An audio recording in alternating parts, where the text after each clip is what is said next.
Bismillahirrahmanirrahim. Assalamualaikum warahmatullahi wabarakatuh. Selamat pagi semuanya. Kita bergabung kembali di mata kuliah kewirausahaan, dan untuk materi sebelumnya kita sudah mempelajari tentang perencanaan suatu bisnis pangan, perencanaan untuk pembentukan bisnis pangan gitu ya. Nah, pada beberapa pertemuan sebelumnya kita sudah mempelajari tentang perencanaan produksi, baik itu alat dan mesin, bahannya, kemudian ada juga tentang proses pengolahannya, dan rantai pasoknya, seperti itu. Nah, kemudian kita juga sudah mempelajari cara pemasaran dengan cara kita menargetkan, memilih segmentasinya siapa saja, kemudian kita menentukan posisi kita di mana, dan bentuk pemasarannya itu seperti apa, itu sudah kita pelajari pada pertemuan selanjutnya. Nah, untuk pertemuan hari ini, kita akan membahas tentang perencanaan sumber daya manusia, atau yang mungkin bisa kita sebut karyawan atau pegawai, seperti itu. Nah, kenapa perencanaan sumber daya manusia itu juga perlu diperhatikan dan perlu dipahami? Karena salah satu hal yang dapat mempengaruhi keberhasilan dari suatu usaha itu juga merupakan kualitas dari sumber daya manusia atau tenaga kerja yang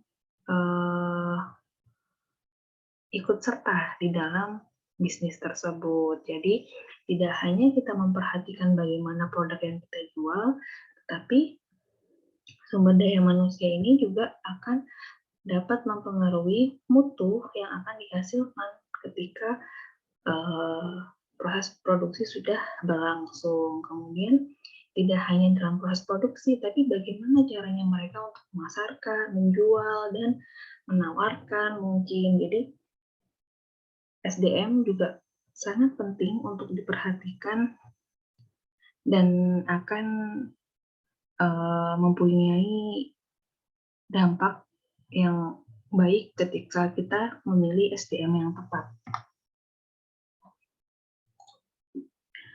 Baik, kita masuk ke materinya. Ada beberapa topik yang akan kita bahas. Nanti yang pertama adalah peran manajemen SDM, kemudian fungsinya, strategi sumber daya manusia, yang keempat adalah perencanaan SDM, yang kelima adalah pengembangan, dan yang keenam penilaian kinerja dan manajemen kompensasi SDM. Oke, dalam menjalani suatu bisnis, pelaku bisnis membutuhkan sumber daya manusia atau SDM yang efektif untuk menjamin bahwa bisnis tersebut didukung oleh tenaga kerja yang tepat pada beberapa posisi dan fungsi masing-masing. Jadi, sumber daya yang efektif itu yang seperti apa? Yang pasti sumber daya yang mempunyai kemampuan dan keahlian yang mungkin spesifik. Jadi tidak semua tenaga kerja itu cocok ditempatkan di bagian tertentu. Ada yang cocok di bagian produksi, ada yang cocok di bagian perencanaan, ada yang cocok di bagian pemasaran. Nah, maka dari itu perencanaan sumber daya alam yang sumber daya manusia yang efektif itu harapannya dapat memaksimalkan suatu bisnis itu berjalan. Nah, di sini ada perencanaan SDM. Untuk perencanaan SDM merupakan suatu proses peramalan, pengembangan, kemudian pengimplementasian dan pengontrolan yang menjamin perusahaan memiliki kesesuaian jumlah karyawan, penempatan karyawan yang benar, dan waktu yang tepat, yang secara otomatis lebih bermanfaat. Jadi, perencanaan SDM itu adalah bagaimana caranya kita untuk memilih atau merencanakan menempatkan karyawan dengan jumlah yang cukup, tidak berlebihan atau tidak kurang. Kemudian penempatannya benar. Ketika dia ahli di bidang pemasaran, maka dia harus ditempatkan di bagian pemasaran. Contohnya seperti itu. Kemudian waktu yang tepat dan biasanya kebutuhan dari SDM itu tadi bisa saja berubah sewaktu-waktu ketika ada yang resign atau ada yang pindah posisi dan lain sebagainya. Oke, kemudian di sini peran manajemen yaitu perencanaan SDM dilakukan untuk meramalkan kebutuhan dari suatu bisnis. Aspek dalam penilaian kebutuhan SDM yaitu pertama terkait dengan penggantian tenaga kerja, perputaran tenaga kerja, dan rencana perluasan. Jadi, seorang pebisnis atau seorang yang memiliki suatu usaha, dia akan melihat dan akan menilai berapa sih kebutuhan yang dia butuhkan untuk dapat menjalankan usahanya. Dan beberapa yang bisa diperhatikan adalah pergantian tenaga kerja. Contohnya, pada titik tertentu terdapat karyawan yang pensiun, meninggal, dan lain-lain. Nah, hal-hal yang seperti itu juga perlu dipertimbangkan ketika suatu bisnis itu akan berjalan dengan baik ketika jumlah karyawannya tepat, cukup, dan tidak kurang. Kemudian ada perputaran tenaga kerja, di mana terdapat kebutuhan tenaga kerja untuk mengisi waktu yang kosong dengan skill yang sama. Jadi, bisa saja ada waktu yang senggang atau yang kosong bisa digunakan untuk mengisi dengan kemampuan yang dimiliki oleh SDM tersebut. Kemudian rencana perluasan. Rencana pengembangan produk atau area akan membutuhkan tenaga kerja baru. Ketika pebisnis itu atau entrepreneur ya akan mempunyai rencana atau agenda untuk memperluas ruang produksinya, memperluas pemasarannya, memperluas jangkauan produk yang dia produksi, maka kebutuhan dari SDM pun juga akan meningkat. Kemudian ada perubahan teknologi, jadi kita juga harus menyesuaikan dengan teknologi yang terkini. Dengan adanya penggunaan teknologi, maka diharapkan SDM yang kita gunakan itu dapat memahami dan mengaplikasikan peralatan dan teknologi tersebut, sehingga terkadang kita butuh suatu kegiatan tersendiri, contohnya training agar karyawan atau pegawai itu paham. Kemudian ada juga tentang analisis kebutuhan. Jadi peramalan dan perencanaan jumlah karyawan, apakah jumlah itu cukup, lebih, atau kurang. Kemudian fungsi manajemen SDM. Manajemen SDM dibagi menjadi beberapa fungsi khusus agar tepat dalam pengambilan keputusan dalam perencanaan SDM.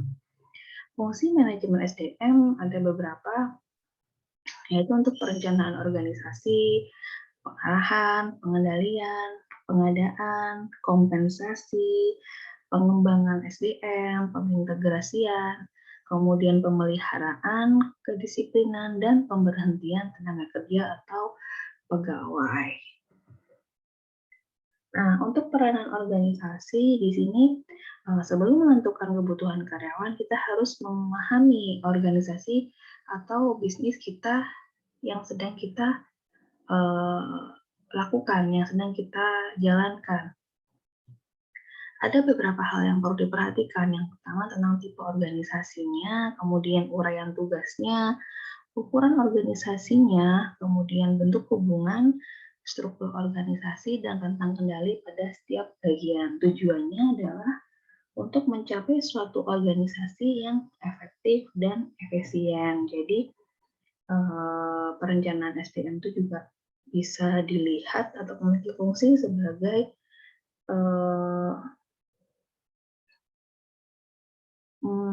memahami atau meninjau lebih jauh organisasi atau bisnis yang kita sedang jalankan. Tujuannya untuk mencapai suatu bisnis yang efektif dan efisien. Kemudian untuk perencanaan pengarahan.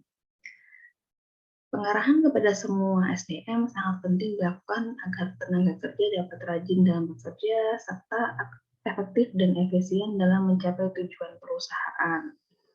Hal yang perlu direncanakan dalam hal ini adalah peraturan dan sanksi, pendelegasian kewenangan, cara dan simbol komunikasi, perangkat motivasi dan cara pemberiannya, dan yang terakhir pengaturan pemberian insentif dan besarannya.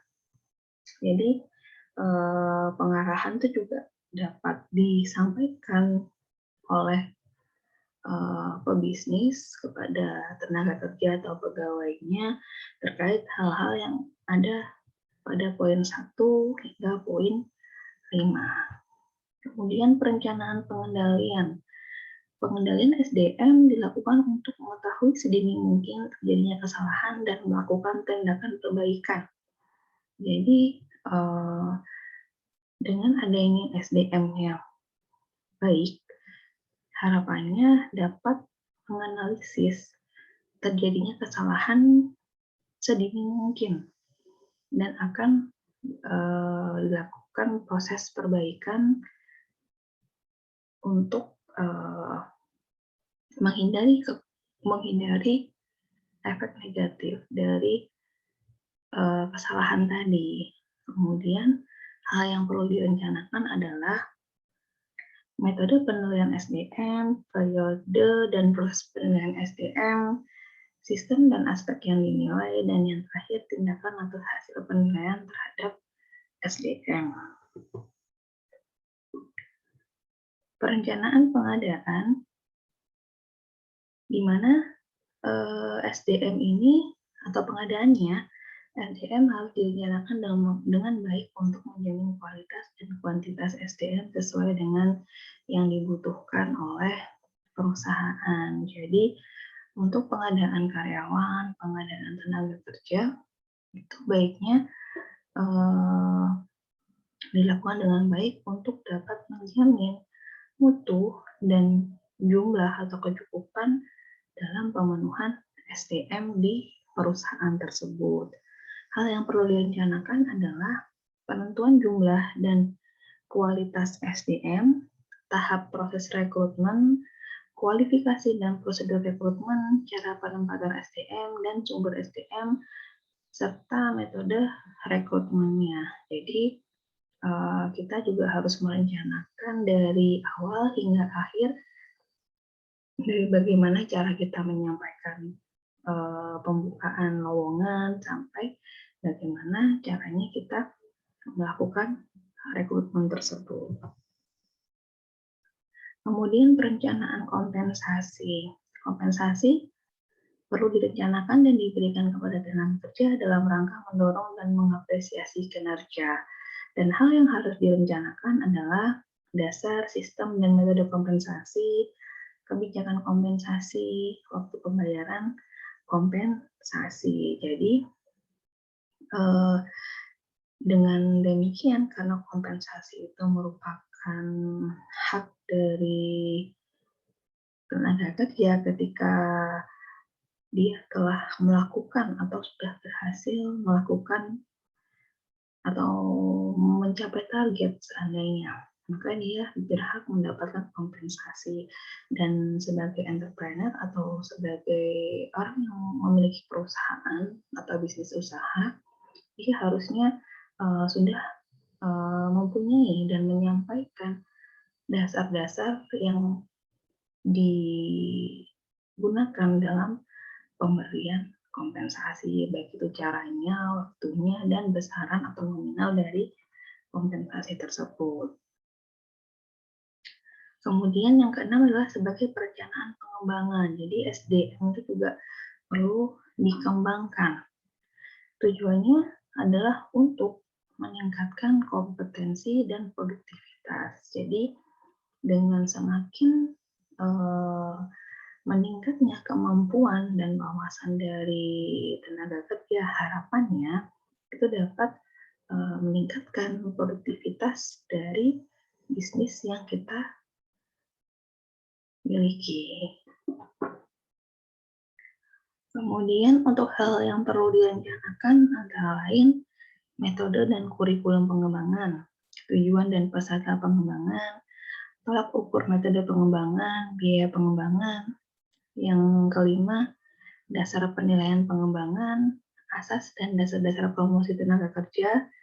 Yang ketujuh, penilaian dan ruang lingkup penilaian. Jadi, untuk proses pengembangan atau kegiatan pengembangan, itu biasanya bisa dilakukan dengan cara training. Training bisa dilakukan juga dari pihak internal maupun dari pihak eksternal. Ketika kita mendatangkan pihak eksternal untuk memberikan training kepada karyawan atau tenaga kerja kita, maka dibutuhkan juga dana yang disisihkan untuk kegiatan pengembangan tersebut. Kemudian perencanaan pengintegrasian. Pengintegrasian SDM dilakukan dengan pemberian wawasan dan motivasi agar tenaga kerja termotivasi dan semangat dalam bekerja.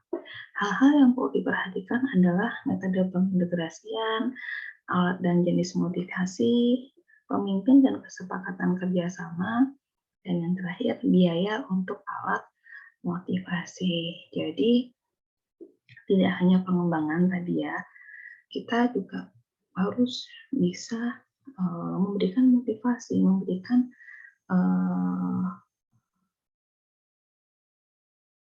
hal-hal yang baik sehingga karyawan tadi itu bisa termotivasi, bisa lebih semangat, dan harapannya yang terakhir pastinya untuk meningkatkan produktivitas dari karyawan tersebut. Kemudian perencanaan pemeliharaan. Di sini dilakukan untuk menekan tingkat turnover dari tenaga kerja. Hal yang perlu direncanakan antara lain jenis tunjangan ekonomi, jenis fasilitas, jenis pelayanan, biaya yang akan dikeluarkan, dan cara maupun waktu pemberian tunjangan. Jadi tidak hanya kompensasi, tidak hanya training yang dapat meningkatkan soft skill maupun hard skill dari pekerja, tapi kita juga harus merencanakan tunjangan-tunjangan atau fasilitas-fasilitas yang memang dinilai lebih bukan memanjakan ya, mempunyai benefit yang lebih dan yang dapat dirasakan oleh tenaga kerja kita, sehingga ketika mereka nyaman, mereka merasa joy dan merasa benefitnya banyak, akhirnya mereka tidak akan mudah untuk resign seperti itu. Kemudian perencanaan kedisiplinan. Kedisiplinan merupakan suatu bentuk cerminan dari rasa tanggung jawab dalam bekerja. Hal yang perlu direncanakan yaitu peraturan dan bentuk sanksi, sistem pengawasan yang diterapkan, dan penyelesaian konflik yang diberlakukan. Jadi kita juga harus sudah merencanakan sanksi, kemudian toleransi yang seperti apa ketika nanti ada karyawan atau tenaga kerja kita yang mungkin menyalahi aturan dan lain sebagainya. Kemudian perencanaan pemberhentian. Pada suatu saat, tenaga kerja memiliki kemungkinan akan berhenti dari pekerjaannya dengan berbagai alasan yang akan menimbulkan dampak finansial berupa rekrutmen, seleksi, pengembangan, dan lain-lain yang dapat merugikan perusahaan. Jadi, ketika ada karyawan itu yang berhenti, yang mengajukan permohonan untuk berhenti bekerja, maka itu secara tidak langsung memberikan dampak negatif kepada perusahaan, khususnya di bidang finansial, karena dia harus membuka lowongan kerja baru, kemudian untuk proses seleksinya bagaimana, dan akhirnya harus melakukan proses pengembangan lagi kepada karyawan yang baru dan seterusnya.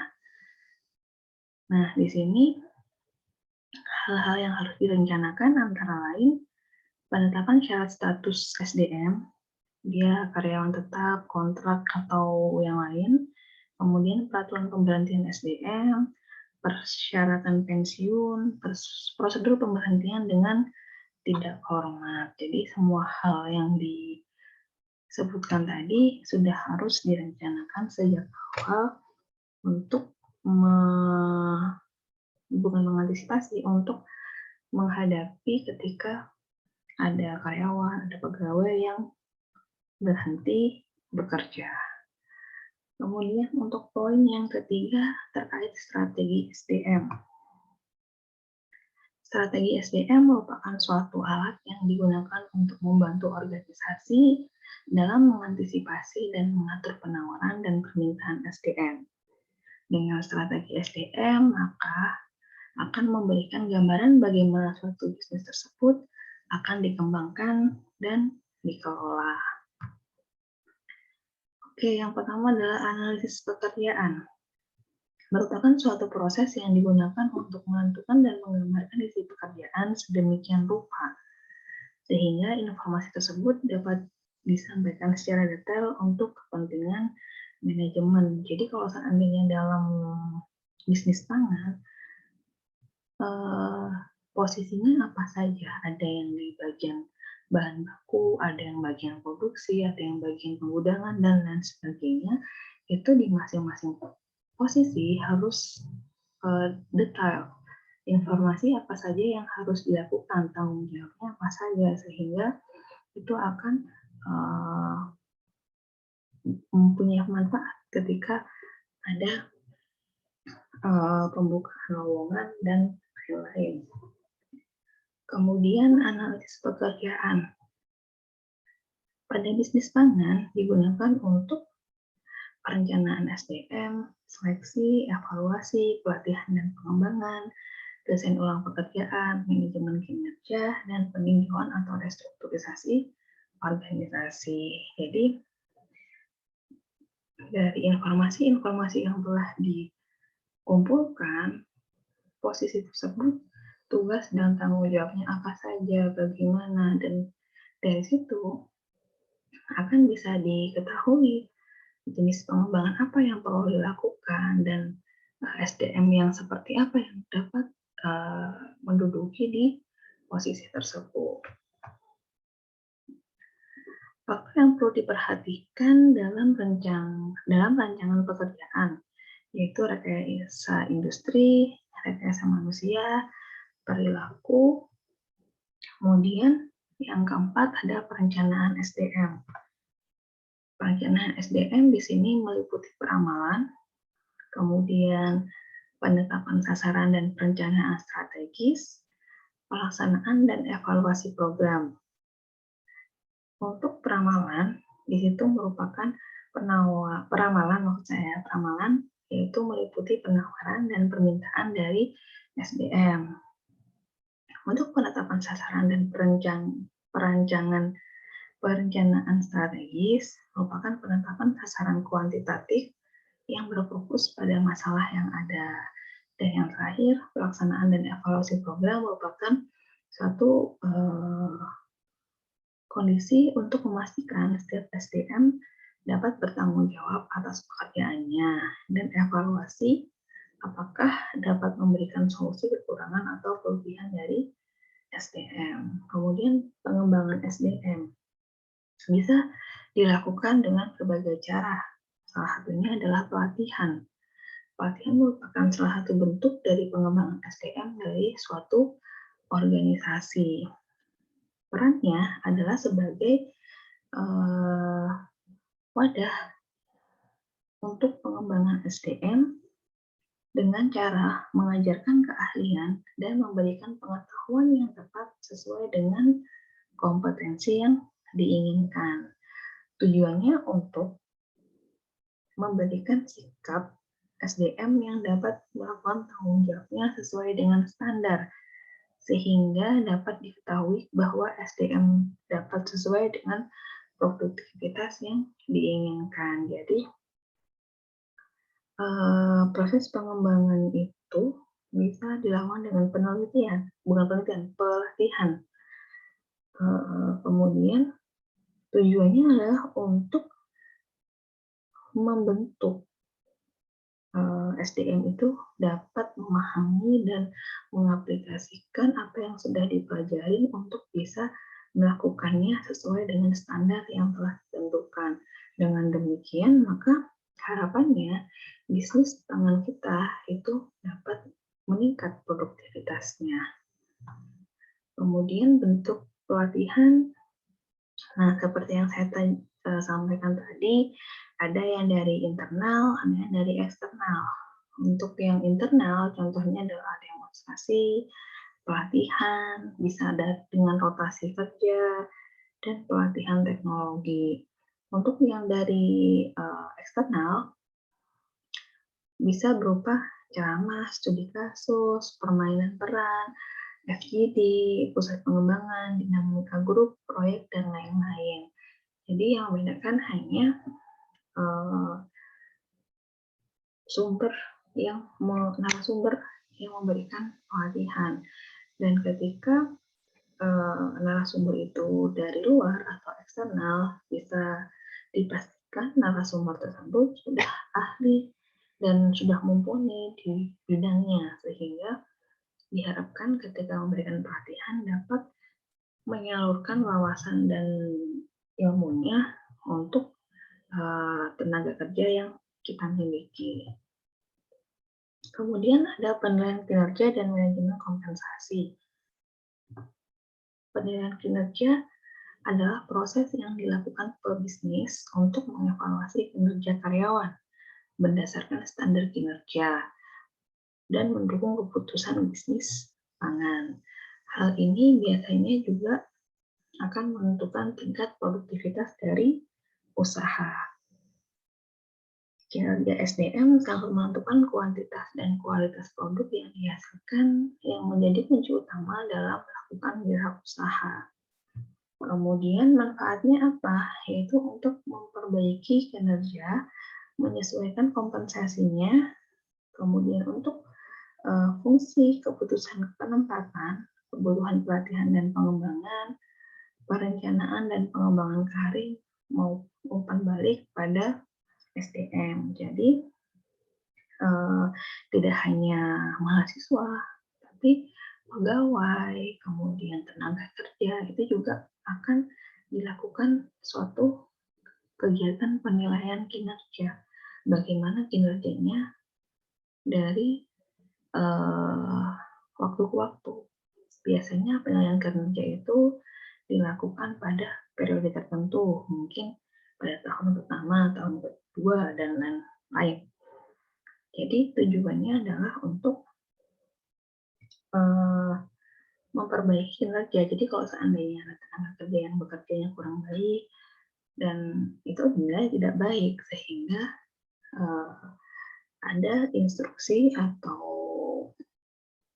advice dari atasan atau dari pemilik usaha untuk meningkatkan kinerjanya agar tidak bermalas-malasan dan lain sebagainya. Semakin baik kinerja yang dilakukan oleh pegawai atau tenaga kerja, maka semakin menguntungkan untuk dia, karena biasanya dengan kinerja yang baik akan mendapatkan benefit yang baik pula. Kemudian manajemen kompensasi. Kompensasi merupakan segala sesuatu yang diterima karyawan atas kontribusi jasa mereka dalam produktivitas suatu bisnis. Pemberian kompensasi menjadi salah satu bentuk manajemen SDM yang berkaitan dengan pemberian penghargaan secara individual dalam melakukan tugas sebagai karyawan. Dan jumlah atau besar kecilnya dari kompensasi itu bisa dipengaruhi oleh beberapa faktor. Yang pertama adalah prestasi kerja, motivasi, dan tingkat kepuasan kerja. Di sini ada beberapa fungsi kompensasi SDM, di mana pemberian kompensasi yang baik dan tepat akan memperoleh SDM yang berkualitas, dapat juga mempertahankan karyawan yang ada, menjamin keadilan, kemudian penghargaan terhadap perilaku yang diinginkan, dapat mengendalikan biaya, mengikuti aturan hukum, memfasilitasi pengertian, dan meningkatkan efisiensi dari administrasi. Jadi, tidak hanya karyawan yang mendapatkan benefit dengan pemberian kompensasi, tapi dari pihak perusahaan atau entrepreneur itu dia juga akan mendapatkan benefit sehingga karyawannya lebih nyaman, kemudian lebih bisa mempertahankan karyawan itu tidak pindah dan lain-lain. Nah, untuk yang sekarang kita bahas tentang praktik mandiri. Nah, praktik mandiri ini nanti kalian kerjakan secara berkelompok. Kalau di pertemuan sebelumnya kalian sudah merencanakan produksinya bagaimana, kemudian pemasarannya bagaimana. Nah, sekarang dari proses produksi dan dari kegiatan pemasaran, kira-kira jabatan apa saja yang dibutuhkan, posisi apa saja yang dibutuhkan untuk mendukung berjalannya bisnis yang kalian miliki. Nah, di situ dituliskan saja jabatannya, contohnya manajer produksi gitu ya, tanggung jawabnya adalah untuk menjamin dan bertanggung jawab terkait seluruh proses produksi. Kualifikasinya apa? Apakah dia harus lulusan S2 ataukah hanya S1? Ketika lulusan S1, dia baiknya S1 apa? S1 teknologi pangan kah? S1 teknologi hasil pertanian kah? Atau yang lain?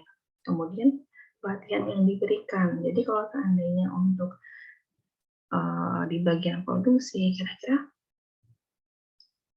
pelatihan apa yang dibutuhkan? Apakah pelatihan terhadap GMP-nya, apakah terhadap sanitasinya, apakah terhadap tentunya kalau kalian itu bisnisnya bergerak dalam bidang bakery, bisa jadi mendatangkan dari Bogasari atau dari pihak-pihak yang memang sudah ahli dan mempunyai jasa untuk memberikan training terhadap proses produksi bakery, seperti itu. Baik, terima kasih untuk perhatiannya. Mungkin sekian dari saya. Saya akhiri. Wassalamualaikum warahmatullahi wabarakatuh.